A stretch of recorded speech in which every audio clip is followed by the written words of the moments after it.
அவள் வாய் சொல்லை போல வேதம் வேறில்லை.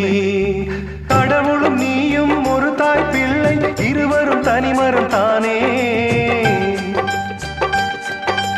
அவனுக்கும் உனக்கும் அன்னை இல்லை, அதனால் ஓரினம் தானே. நதி என்றார்